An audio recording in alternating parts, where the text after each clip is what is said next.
But I'm very excited today to have joining us online. Today's speaker is Dr. Melanie Sloan, who's a research associate at the Department of Public Health, University of Cambridge, and she's going to be presenting today on neuropsychiatric symptoms in rheumatology, the patient and the clinician perspective. And that sort of relatively bland title slightly belies a huge body of work of a huge amount of work, really an amazingly interesting combination of quantitative and qualitative data. You'll see for yourself in a moment. I've been lucky enough to be working with Mel for a few years now, and I think in research we often have these phrases like sort of patient involvement and these things which are often tick box exercises for us when we do research. Having worked with Mel for a few years now, I've come really to appreciate it and at a whole new level. And I think what you'll see as we go through these slides is actually just how much genuine involvement of people with lived experience can shape the research agenda from the very start. So from that alone, it's extremely impressive, but there's an awful lot more to get through. Some of it controversial, some of it very exciting. So a few housekeeping points is please mute your mics when not speaking, and also switch off your cameras if you can, please. I can still see a couple of people with cameras on at the moment. So if you could switch off your camera, that would be great. Until the end of the talk, if you do have a question, you can put your hand up, and then once the talk is over, and we'll have about 15 minutes for a chat, I'll then ask you to unmute yourself, put your camera on, and you can ask the question. But equally, you can ask it in the chat as well if you don't want to be showing your face. And there may be some questions here in person, so I'll be taking questions here as well. Don't take control of the slides. Hasn't happened for a while, but it can happen. And I think we used to say something about captions for the hearing impaired. I think if you click the triple dots for more, you can then get a sort of live transcript of the session if you need to. So without further ado, we'll move on to Dr. Melanie Sloan, who's going to be talking about neuropsychiatric symptoms in rheumatology. Thanks, Mel. Thank you very much, Tom. Good afternoon, everyone. Thank you very much for inviting me here today. As Tom said, I'm Melanie Sloan from Cambridge University. I'm going to be talking about the INSPIRE project. As Tom said, this has become rather larger than we initially anticipated. We're looking at neuropsychiatric symptoms in rheumatology, and we're looking at both patient and clinician views. So I'll start off by talking about our research philosophy. As Tom said, we are very adamant that we fully include patients, the participants in this study and the papers. And then we'll look at the neuropsychiatric symptom prevalence and reporting, and then attribution. I'm afraid I've got a very naughty dog who may bark, just ignore him. And then looking at how we improve care and future directions, and then a little bit of patient feedback and summary. So we're very adamant that our research philosophy is that our research is carried out fully involving patients. Really important to us. It's not just a tick box activity. It's right from the start. Patients have the ideas for our work. They tell us what they want us to research, and they're fully involved throughout. As you see the picture there, we called it the wolf pack initially, or the patient team called it that. It was initially purely lupus we were looking at, but now we're looking at all the rheumatological diseases. I'm very into mixed methods. I think it's really important that we include the patient, and now we've added in clinician voices. There's still a little bit of discrimination against qualitative research, and I think journals and clinicians often prefer the quantitative. They like to see the number, the facts, and they think it's sort of objective, whereas the qualitative, subjective can be undervalued. And actually, that's a really important point because it carries on throughout the type of research we're doing, that actually we want subjectivity to be valued as well. We have a very large multidisciplinary team. So obviously the patients we've talked about, but we have the psychiatrist. Tom is actually one of the leads on this team. So any difficult questions to him at the end, please. Neurologists, rheumatologists, and researchers. And our democracy and equality extends obviously within the team, but also within our participants. So we might interview a very senior rheumatologist in the morning, followed by a very sick patient in the afternoon, followed by a very junior doctor the next day. And we don't give any more credibility to one or the other. They are all equal. And we want to actually change things. We've had a lot of publicity for our studies so far, been in the international media. And we actually want to bridge that gap between clinicians and patients, improve patients' lives, and all work together to do this. So our INSPIRE study, we recruited online. There are obviously limitations to that, but it's not wholly generalizable, both from clinicians and patient participants. We recruited systemic autoimmune rheumatic diseases. For those of you not familiar with that, you'll see that referred to throughout these slides as SARDs. This includes all of those listed there and more. We only had in the study those where 50 or more participants from each group took part. So we had nearly 2,000 participants there, mostly lupus and inflammatory arthritis. We also recruited healthy controls. Now, we did this by asking each patient to ask a healthy friend to complete the survey so that we would get similar socio-demographics. One of the saddest parts of this study for me was when patients came to me and said, I really want to help with your study, but I've been so ill, I don't have any friends now. So I think that's something we really need to be aware of and work on. So some of them couldn't provide a comparative group there. Clinicians, we have 400 clinicians in our study. Over half of those, just over half, were rheumatologists, but also good representation from psychiatry and neurology. We struggled to get GPs. And then in-depth interviews, we've got over 100 of those. Some of those were 1, 2, 3 hours long. And some of the patients said to us, actually, it's the first time they've ever spoken about many of these very distressing symptoms. And actually, it was therapeutic in its own right, that actually that act of talking and being listened to, that's something I will keep going on about. And I was doing these presentations, that actually listening is key. I think most of you are psychiatrists and psychologists, so it's something we do anyway. And then we've got follow-on surveys. We really struggle with obtaining ethnic minority participants for these studies. And then we're looking at other areas that we've found that are really interesting. So these are the papers that, well, some of them, I think we initially planned on doing the first 2, and then we've got so much fascinating data. I could literally write papers for the next 10 years. So if anyone's interested in any of this, the first 3 are published. The patient-derived attributional clues, which I'll talk about later, is under review. And then anything I've highlighted yellow are the ones that I've sort of been putting off, either because it's difficult to look at, or certainly the acceptability and helpfulness of functional neurological disorder, fibromyalgia as co-diagnosis. It's so contentious. We've got very novel, very fascinating data, but it's just being brave enough to get there. I think some of you may be offering to help there. And then looking at the impact of the diseases on patients, but also the impact of clinicians, both positive and negative. We've had a lot of problems with patients on their diagnostic journeys, which we'll talk about. So although we looked at all the autoimmune rheumatic diseases, lupus is obviously the one that's best known for actually having direct disease effect neurologically and psychiatrically.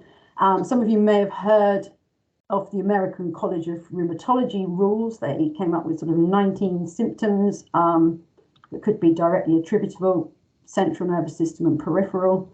There's a lot of problems with it. It's not overly popular.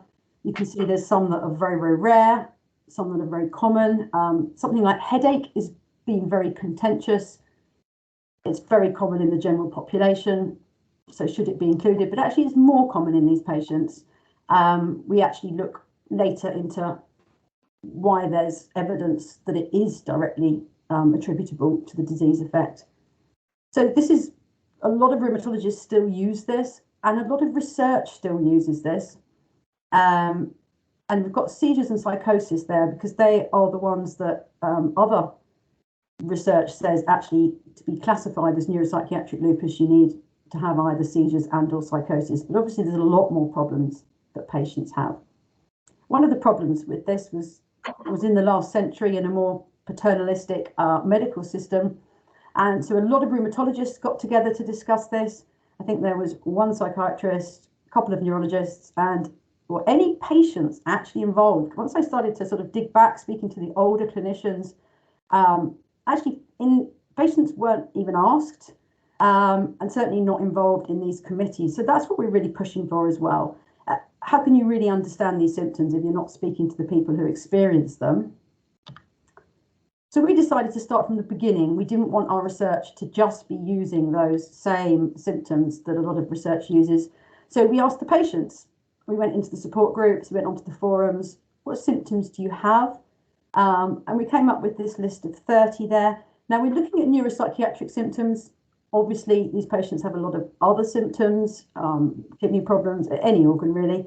And as you'll see, some of those you may think they're not neuropsychiatric, but it's where one of the causes could be neuropsychiatric. We had debate on the team about some of these, so the inclusion of fatigue. But if you look at the prevalence there of fatigue, it's so important to the patients that regardless of the cause, we need to look into that more. So if you look at this graph here, you've got the patients in red, healthy controls in black. This was the lifetime prevalence of these symptoms. We used it 4 or more times in order to sort of take out those who just had the occasional experience. So you can see it's almost double in these patients. The strengths, obviously, it's come from the patients, but that's also limitations in that there's self-selection bias, those who will actually complete the survey, and obviously recall bias. One of the most influential groups in lupus research, particularly neuropsychiatric, is the SLIC group. They published very low rates of many symptoms. We had disagreement on the team as to how to phrase this. I wanted to say implausibly, because I was told that was too tactless, but I snuck it in here. Their cohort rates, which were purely physician assessed, were very low. So if you look at cognitive dysfunction and anxiety, around about 5%, which seems implausible because that's less than the general population. So we used validated tools, but patient reported, and found that those with depression and anxiety, so even the controls were sort of 30%, and then you've got the different patient groups there. Undifferentiated connective tissue disease, the UCTD, was high for most of these symptoms. Lupus and UCTD tended to be the highest, PMR the lowest.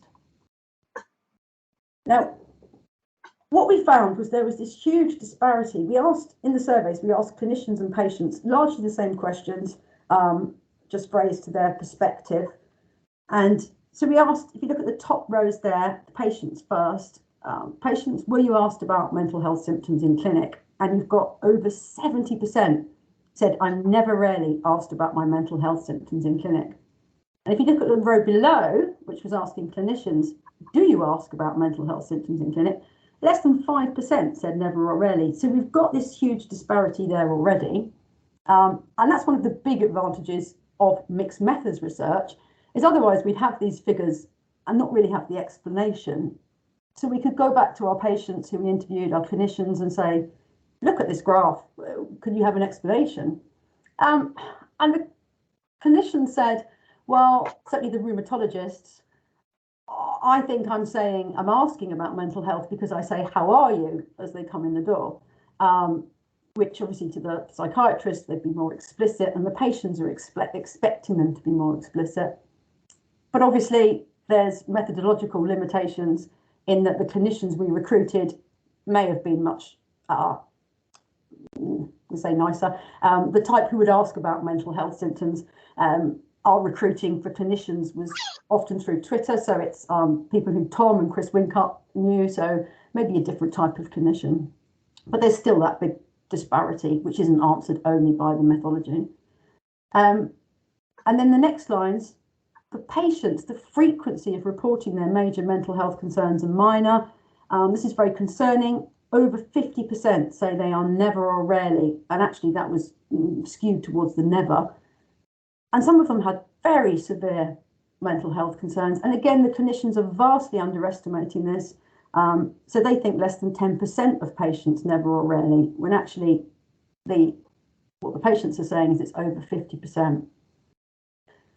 So looking into this, basically, they're never asked. This patient here, in 30 years of having had rheumatoid arthritis, I have not once been asked about mental health. This was very common. And the clinicians, the rheumatologists said, well, rheumatoid arthritis shouldn't directly affect their brain. Our research shows that possibly it does, but also they have a horrible disease, so they are highly likely to have some mental health problems. So it's really important that they're asked. Another problem was that a lot of these patients have so many different clinicians, multiple organs involved, and their perception is that no one wants to take responsibility for it. So this patient, even with just 2 clinicians involved, the GPs say talk to your rheumatologist, the rheumatologists say that's your GP's job, and as she said, in the end you just stop saying anything to any of them. We have one patient who described this quite well. She said she feels like an unwanted pass the parcel where no one actually wants to take control when the music stops there. So you'll see the slide's a bit flashier than my other ones. This is thanks to Chris Wincup. Some of you may already have seen this slide. So I'm going to ask you to think about where you would put patients. We asked, this is just lupus patients, so this is their lifetime prevalence. Have they ever had these symptoms listed on the bottom there? And we've divided it by clinician. So we've got purple's rheumatologist, red neurologist, blue psychiatrist. You can see the psychiatrists usually had a significant, estimated significantly higher than the other specialties. And now if you just think where you would, I'm going to put the green lines on now, where you would put patients. So what percentage of lupus patients have ever had hallucinations? So it's higher than all of them. And then mania, suicidal thoughts. This shocked most of, probably not the psychiatrists on the team, but most of our study team and most of the clinicians we then went back to and said, look, there's this high rate, very worrying there. Obsessive thoughts and compulsive behaviour. Then we come to the more physical symptoms.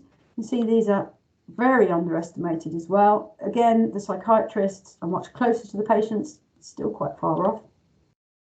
Weakness and fatigue, you can see there's a huge difference between how the neurologists and rheumatologists assess the prevalence of weakness and fatigue. The patients, there was much less difference between them. This again could be the methodology, because patients found it, although we did classify it for them, they found it quite hard sometimes to separate the two. But all of the others are really, as the patients say they are. Most clinicians looked at this and said, oh dear, I need to ask my patients more. A small minority of clinicians, when shown this, said, well, patients aren't good at interpreting their own symptoms. The patient views may be wrong there. We were very clear in the survey that it wasn't about the attribution, we'll come on to that now, whether they're directly attributable to the disease, it was whether the patient was having the symptoms. So attribution was, we asked the clinicians not to consider that. So this should just be, actually, are the patients experiencing them? We've started to look at what are the barriers to reporting and identifying, and the facilitators. A lot of these are fairly standard, not too big surprises there. Time is the biggest one. These patients have multiple symptoms. Patients and clinicians have to prioritise. Fear, this is a big one, that their future disease symptoms are going to be attributed to mental health. This isn't unfounded fear. We've had a lot of patients who have had that happening. Obviously stigma with some of these. Depression, anxiety seems a lot less stigmatized in general, but once you get into the hallucinations and psychosis side of things. No treatment or pathway. The rheumatologists say there's no point asking because we can't do anything about it. The British Society of Rheumatology have asked me to always include this in any presentation, that only 8% of rheumatology departments have a psychologist in their team, and it's very difficult to get help. Previous adverse medical experiences, that's a really important one for this disease group. In lupus, the average time from symptom onset to diagnosis is 6 to 7 years. And in that time, they can have some awful experiences where they're told their symptoms are psychosomatic. They get a lot of misdiagnosis. We've got a quote here.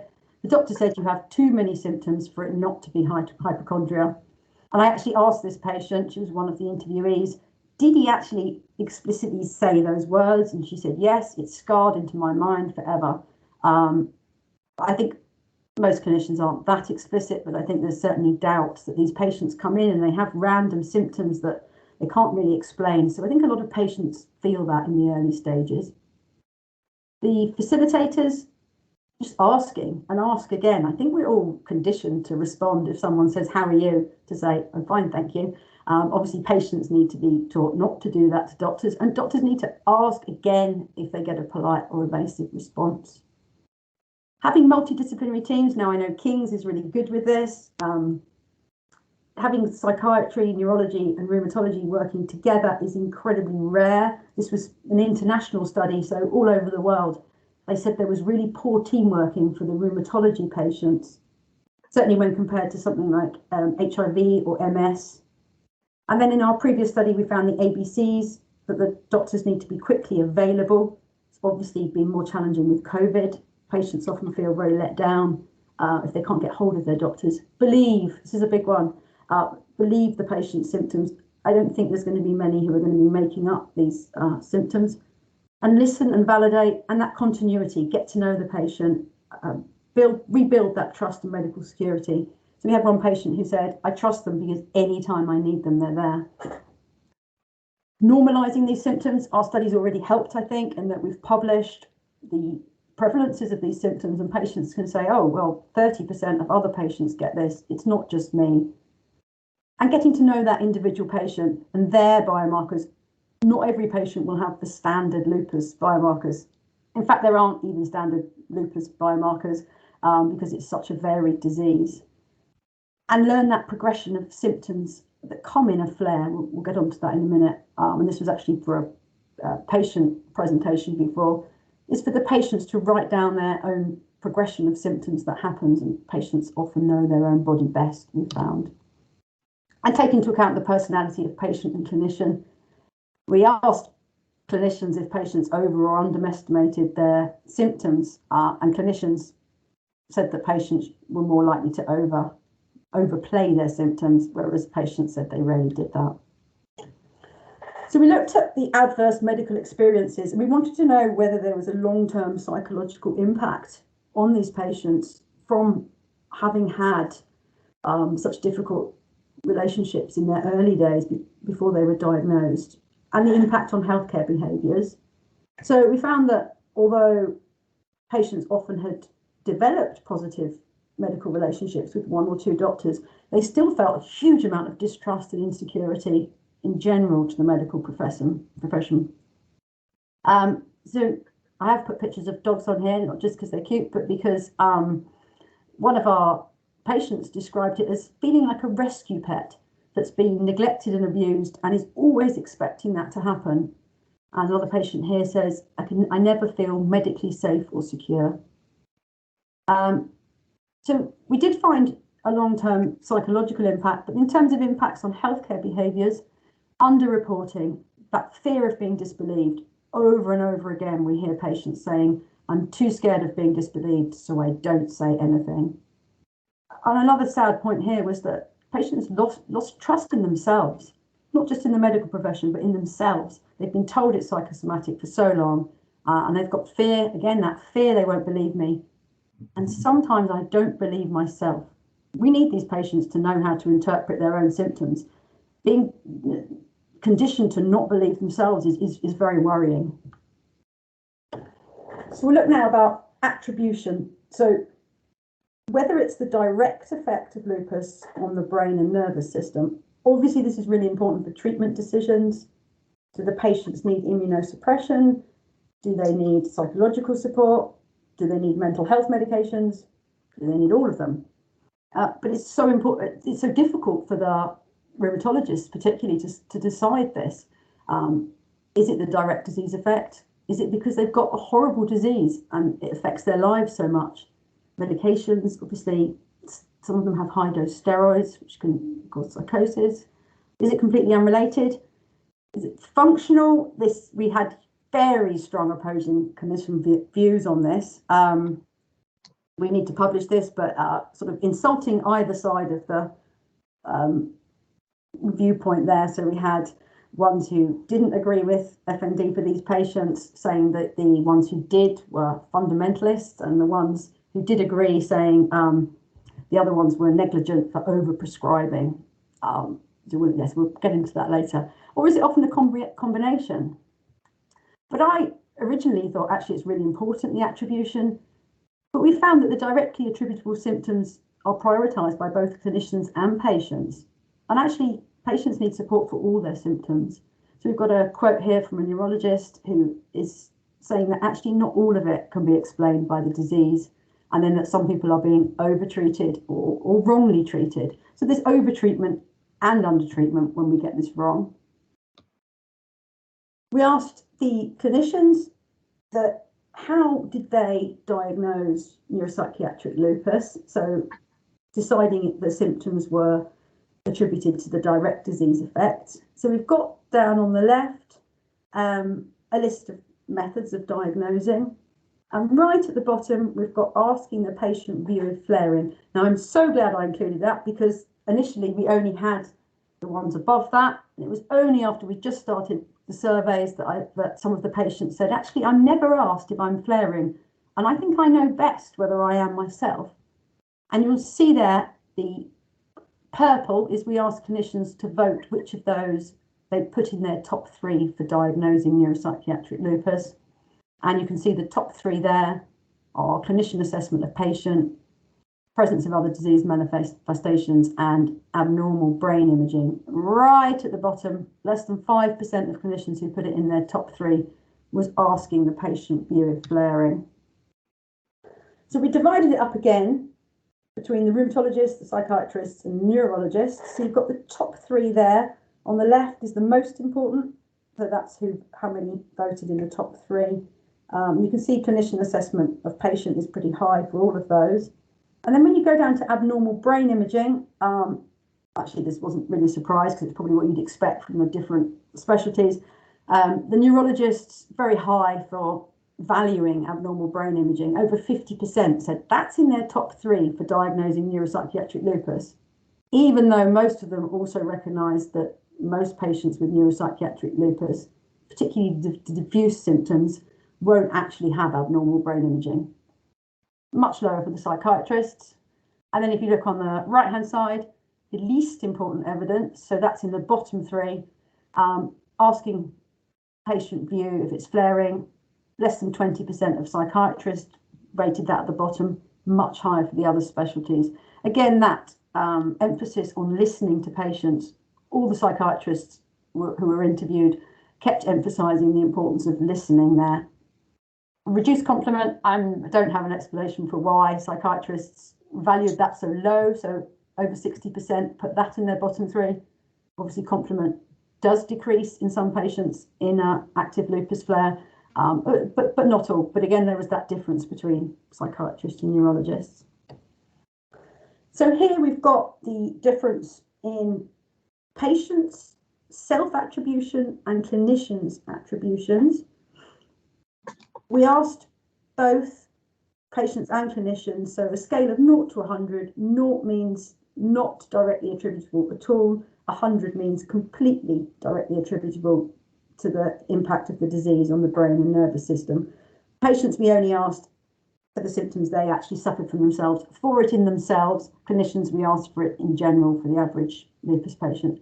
As you can see, patients thought the level of direct attributability was significantly higher for all those symptoms. Again, we had quite a big difference between the specialties. Psychiatrists were much closer to the patient estimations, neurologists were the lowest, aside from hallucinations and mania, where neurologists tend to think they were much more directly attributable. Something was quite concerning here was so say we take hallucinations, we had some clinicians saying, oh, there's only about 5% direct attributability, and others would say, well, about 95%. Most patients with hallucinations who have lupus, they'll need immunosuppression. So these patients were getting different treatment. The same patient could get very different treatment depending on just which clinician they saw, and some had seen very few patients with these symptoms and didn't always have a very medical reason as to why they were saying it was non-attributable or attributable. So this was quite interesting. We thought at the beginning, certainly the clinicians, that actually patients are going to think that mental health symptoms are more acceptable and less stigmatized if they're from that patient's disease, that direct effect. And we ask clinicians and patients and controls the same question again. And actually, although 50% of patients and controls roundabout agreed with that statement, a lot more clinicians, significantly more clinicians, agreed with that. And that was from their own perception. We weren't asking what the patient would think. We're saying, do you think mental health symptoms are more acceptable, less stigmatized? So there was a lot of clinicians feeling that. So one of the themes we came up with was that diagnostic test results provide verification, validation, and vindication. I like a bit of alliteration in a theme. But actually the diagnostic tests, this was a quote from a neurologist, they're often unenlightening. So verification, I think it's quite easy to view this from we've had so much interaction with patients, and to think actually it's very, very difficult for the patients, but it's also very difficult for the clinicians. Do the clinicians just go on the patient saying their symptoms and the clinician view, or do they want that validated test to say, yes, we can give this this drug with possible very severe side effects? So that was for the sort of confidence for both parties. And then we're looking at validation for the patients. A lot of them have been told it's in their head, it's psychosomatic. It's quite validating for them to have that diagnostic test result. And some of them feel vindicated. Some patients actually told me that they want to have a test result that it is abnormal. They're pleased when they've got a brain scan that's got problems, because they've been told that it's in their head. This is very vindicating for them. But the test results obviously can't show many of these symptoms. And as we said before, patients need more support, regardless of whether the cause is direct or indirect. We have this quote here with a rheumatologist saying, a patient saying, rheumatologists only deal with visible symptoms. The symptoms they can't see cannot be trusted to be the truth. Trusting the patient is also a big finding of this study.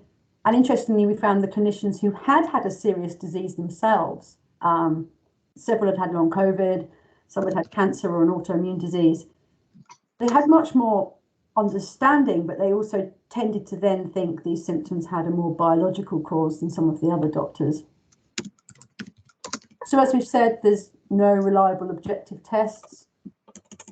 The bloods, so anti-dsDNA is one of the well-known lupus ones, but not everybody has that as a marker, and it's least correlated with neuropsychiatric lupus activity than the other organs, say lupus nephritis.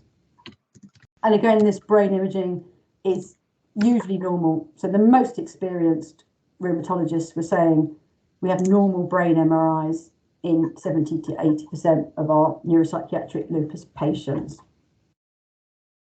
This is a picture that goes around the chronic disease forums quite often, that chronic disease, patient with a chronic disease reaching out for help and the doctor giving them a high five because their test results are normal, as the patient thinks, because they're not feeling at all normal. This was a fairly standard quote from a psychiatrist interviewee who said, the patients know their bodies, we must listen. And that, but you don't look sick was also a major theme, that subjectivity, invisibility and believability. So the patients feel disbelieved. And again, listen to the patients. Sorry, this is quite a complicated slide. Just have a read through these progression of symptoms. This is two different patients. We asked them to look at the progression of symptoms in a flare for them. The one on the left is lupus nephritis. The one on the right has been diagnosed with neuropsychiatric lupus. So you can see the symptoms on both sides are a mixture of neuropsychiatric and other organs. If you look at the patient with lupus nephritis, you've got several points here which are neuropsychiatric. So the sudden onset of low mood, going down to number 5, nightmares, number 7, hallucinations. They'd never told their doctors about these, but actually what we're looking at, do some of these symptoms earlier on, could we intervene earlier and then stop them progressing? So this patient, it progressed to pericarditis and nephritis. The patient on the right you can see the progression of symptoms there. That patient knew very well, okay, when I become increasingly talkative, that's when things are going to go wrong. And if it's not acted upon, they then ended up, this patient was actually sectioned several times with psychosis. And actually, could something have happened earlier on if anyone had been aware?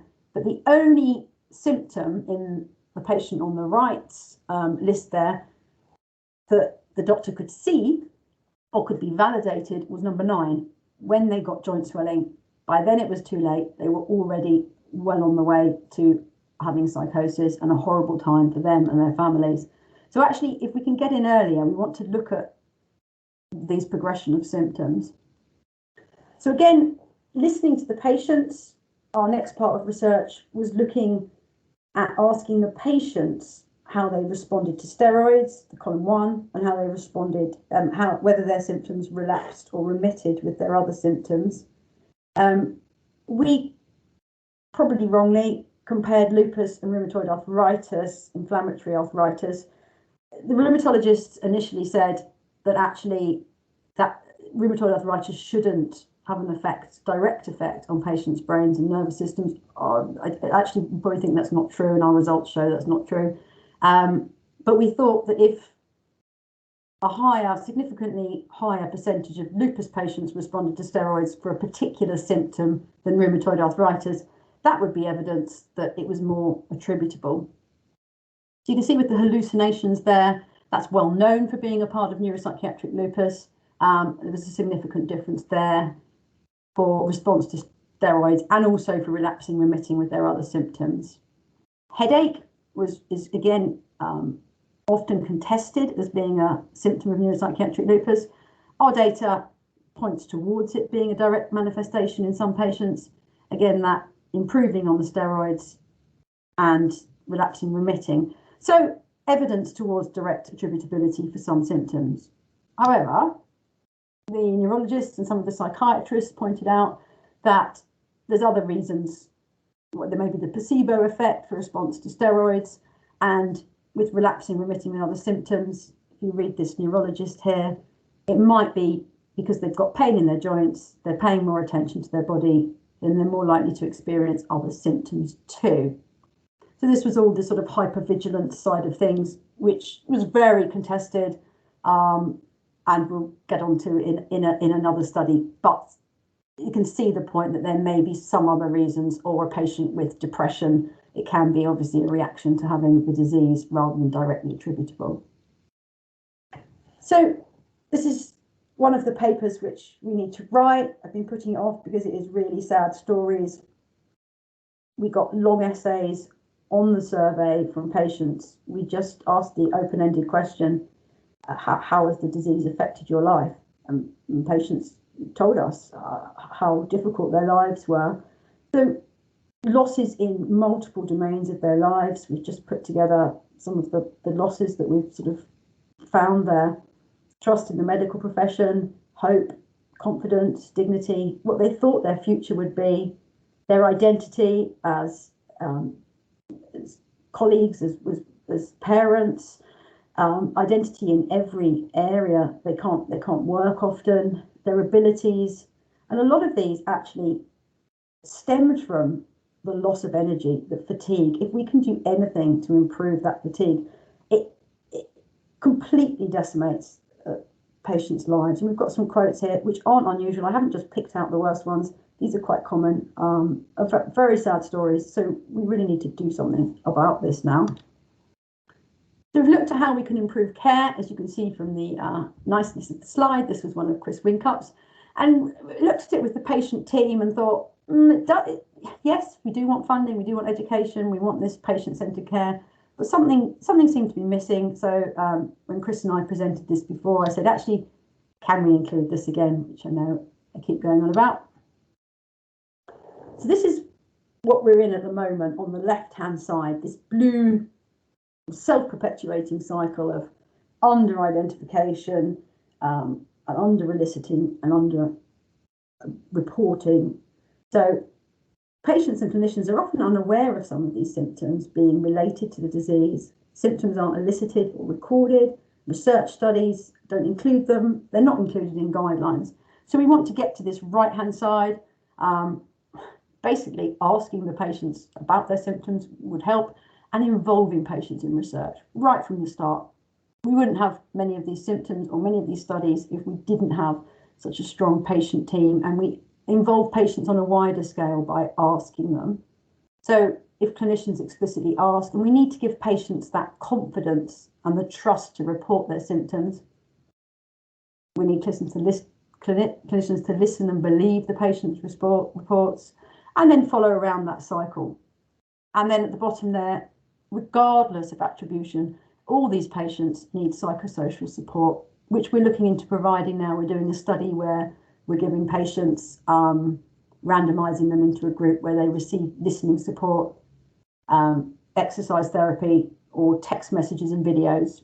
We've been told the text messages are a bit patronizing and obvious, so we need to improve there. So we've got some feedback. I'm not bigging up our study here, but again, these top boxes are the importance of truly patient-centered research. We got over 300 emails to Cambridge saying, from patients saying how grateful they were. They need someone to have a voice, saying it isn't just me, and it's the first time in a long time that I feel hope. Now, I was feeling all positive from those. I got one very negative one, and this is only a small snippet. I was extremely irritated by your latest research. Why can't you just say how it is rather than trying to sound clever and making it impossible for patients to understand? I did then speak to this patient who'd emailed this to me, and actually they had a very good point. They said, why are you using things like p-values? And I had to explain that in order to change and to be taken seriously, that we had to do these, but it did highlight again the point that we need to do a lay summary for some patients there. So in summary, the neuropsychiatric burden experienced by these rheumatology patients is high, and it's poorly recognised by many clinicians. I think many of you are psychiatrists and psychologists, so you were obviously on the upper end of estimating the symptoms, and certainly on the upper end of the listening side of things. Out of all the clinicians I interviewed, I would feel very comfortable recommending any of our rheumatology patients to see any of the psychiatrists. But we're in this cycle of underreporting, under-identification, under-recording, and these symptoms just aren't included. We need new guidelines that are designed with and by patients too. Attributing symptoms is really challenging. I think we've made progress, but we're definitely not there yet. And patients need support, whatever the cause, they need support for these neuropsychiatric symptoms. Rheumatologists have limited access to support. They've got limited time. They often have limited knowledge of neuropsychiatric symptoms. Multidisciplinary teamwork would be helpful for them. And improved testing would help, but that listening side of things. And then we've ended up with two questions really, which we're looking into now. Do patients with chronic diseases have attributional insight? Do you actually know after many years, yes, this is the progression of symptoms. This is what usually happens. This is what happens when I take steroids. Many of these patients have put it all together because they live in that body.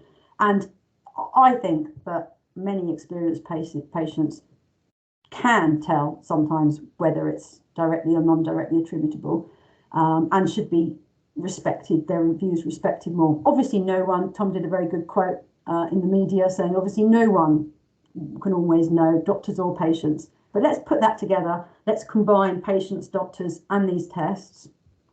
And then we're looking at their common symptoms in flares within and between patients.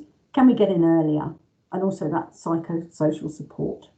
So thank you very much. Remember, any difficult questions to Tom, and thank you very much.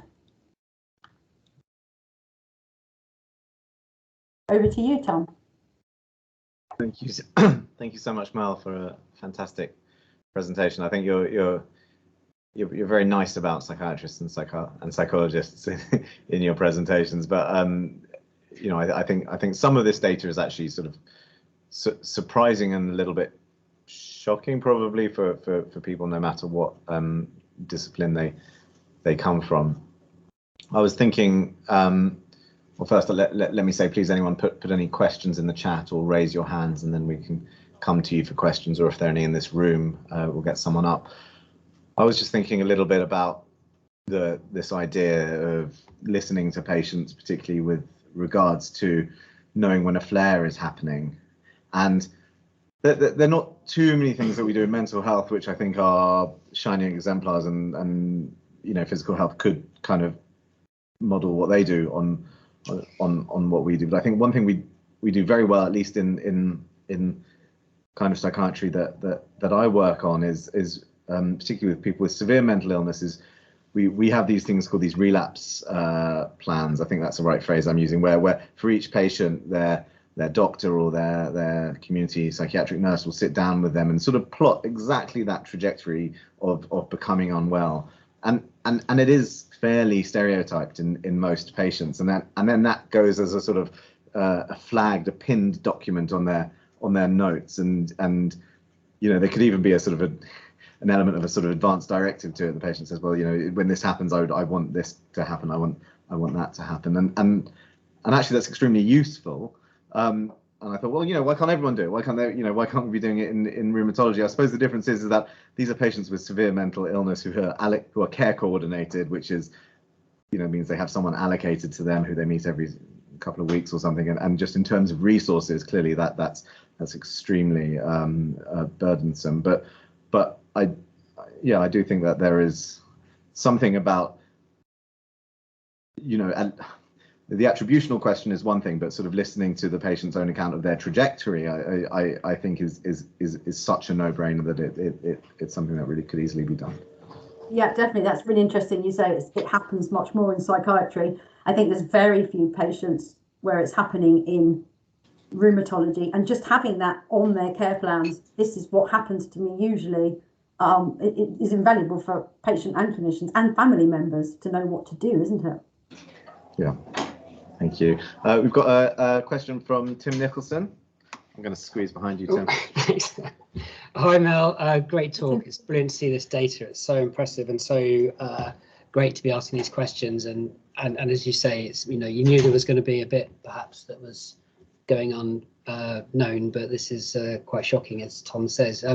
Yeah, and that's that point of I'm assuming it was one or two people, not the majority, who thought that saying how are you at the start of a consultation was okay as a psychiatric assessment, but maybe we've just been wasting time the whole time. We could have done that or instead of what we do for hours. But on a, you know, seriously, in America it might be better. Yeah. I think in this country we've got no chance. Yeah, but you know, but having said that, we do know, you know, that everyone's got super busy clinics. They're very complex patients. They've hardly got time to do the things that are essential just from the physical health point of view, and so it's very hard. And also, once you, even if you feel skilled and able, once you open that up, it's suddenly really hard to recontain the issues and get back to what you have to do in a very limited consultation. But I guess the one thing we've had a benefit from here with the IMPART system, which was a system designed to get screening tools into physical health settings, was sort of super successful. This has been running for about 10 years, but it's just gone due to our switch over to the Epic Note system. But it just really showed that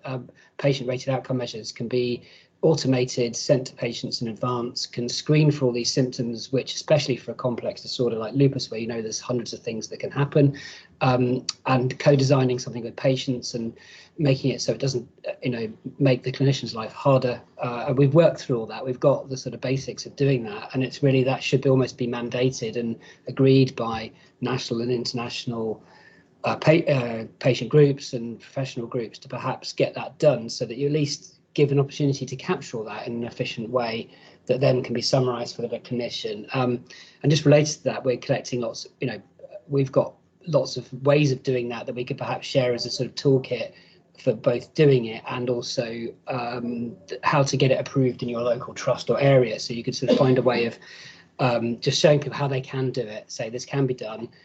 It doesn't cost time or anything. It actually is brilliant. Patients like it. It's almost mandated now, or should be. And here's some things, some ways to get it done. But it's just really that patient-rated outcomes. So it's an incredibly long way of asking that might be the solution to a lot of this. Yeah, no, I think that's a really good point. We're actually looking into doing that, where we actually send patients in with a whole list of their symptoms that they can do beforehand and set that prioritisation together. Great. We have a question from Nick Medford, and then we'll go on to the chat. Thanks, Tom. Thanks for an excellent talk. My question is really, it's about this whole issue of symptom attribution. So I'm the consultant on the neuropsychiatry inpatient unit, where one of the main things we do is admit people with severe functional neurological disorders, which do exist. You know, obviously they're a very particular patient group, but a lot of them have acquired quite long lists of sort of what I call grey area diagnoses in their sort of journey through the healthcare system. So a lot of them have diagnoses of fibromyalgia, or atypical lupus is another one we see. I've never been quite sure what that means, but certainly fibromyalgia comes up a lot. And something you get very often during an admission is that somebody has a sudden flare or upsurge in symptoms, often in the context of some kind of emotional event, like a difficult interaction with a family member or a member of staff or whatever. And then, then there's this sort of big increase in symptoms for the rest of the day or the rest of the week. And the patient may tell you, well, my fibro is flaring up, or something like that. And I think that's a situation where actually, yes, of course, you take seriously the fact that the symptoms are increasing, but I think you are perhaps being arguably negligent even if you don't question that attribution and try to reframe it and try to sort of present how it looks to you. So I do think there has to be a bit of a middle way. I mean, I agree with Tim that the data are quite shocking that you've presented, but at the same time, we are confronted with patients who, you know, I don't think you can go from one extreme to the other where you just take everything the patient says as gospel and that's it, because then in certain situations you're not really going to be able to move out of, you know, where you are at that point. Obviously, this is a very unusual patient group, not representative of rheumatology patients as a whole. But I wonder if the problem, sorry, to get to the point, I wonder if the problem is that when we talk about psychosomatic symptoms, we're not using that as some kind of euphemism for made up or imagined or something like that. We are using it to mean real symptoms, in the sense that, you know, if you get a stress-related headache, that's a psychosomatic symptom. Everyone would accept that that's a real thing. A bit like that. Whereas I think outside of, you know, maybe the are rather niche specialties, there's a tendency to sort of feel, well, it's kind of made up, it's imagined, it's embellished, or whatever. And I wonder if it's that middle way is what's lacking. Yeah, I think that's very good points, but I think probably the FND group are very different from this patient group, and that these patients also have a lot of symptoms that no one can actually see them. So how can they ever prove them themselves? And the diagnostic tests aren't there. But like you say, it is also up to the doctor to say, actually, I think some of this may be stress related, or I think it's just that working together. We need the clinician view, the patient view, and the diagnostic tests where available. But at the moment, the patients are not feeling listened to. And like you said, that word psychosomatic is quite triggering for many patients who've had a very difficult diagnostic journey, as many of these have. I think Lynn's got her hand up there. She may be answering this question. I'm not so sure this is so much a question as an observation from a patient. General rheumatologists are not very educated in terms of NP-SLE. I know it's something that a lot of people don't know much about. From a patient's point of view, once you start talking of symptoms that outstrips a clinician's knowledge, the shutters come down, and those symptoms are ascribed to, oh, something else, it's nothing to do with your autoimmune disease. The something else is never actually defined, although many things have been ruled out. And for instance, where there is evidence, it's actively ignored. For instance, evidence of small fibre neuropathy, biopsy proven evidence from autonomic testing of autonomic damage. But these things are dismissed simply because that particular clinician doesn't have much understanding of NP-SLE. I have no problem whatsoever with the clinician saying, I don't know. Sometimes as a patient, it's lovely to hear that. But what I very rarely hear, and what I'd like to hear much more, is the rider that says, I don't know, but I'll find out. So in terms of attribution, even when evidence exists, it's far too easy for it to just be dismissed and for patients to be actively damaged. And as a patient, there's not a lot you can do about that. Yeah. Thanks very much. Yeah, I suppose I know other people want to talk. I just quickly say that I think saying that something is stress related is in itself almost a non-explanation. And I think one of the, when you do have people with functional disorders, and obviously they are a somewhat different group, you've got to sort of go into much more detail than that. And I think offer people plausible models of how the mind and the body interact. And also, as was just stated, I think you've also got to be upfront of that we don't actually understand fully how this stuff works. And years ago, I started saying that to people, well, nobody completely understands FND, and I was pleasantly surprised how well that was received, that you were prepared to admit that you only had a partial understanding of what was going on. And anyway, thanks. I'll let someone else go. I'm really sorry, everyone, but we have another class who are coming into this this room, and we've got angry people knocking on the door outside. So I'm so sorry. I'm sure that this conversation could continue for a long time. And perhaps we can even find a time to do that. Any questions in the chat, and Mel, if you keep Teams open, then I'm sure you could field any if they're burning, but I don't want to occupy you. We're going to have to finish it for now, so I just want to say thank you so much, everyone, for attending. To the people who haven't been to these talks before, thank you for coming. Thank you so much to Mel Sloan for giving this wonderful talk. We're very grateful, and we'll see you again in 2 weeks' time for a talk, which I think we haven't decided on the title of the talk. It is FND in autistic spectrum disorders. It's on FND in autistic spectrum disorders. So please join us in 2 weeks. Thank you. Thanks.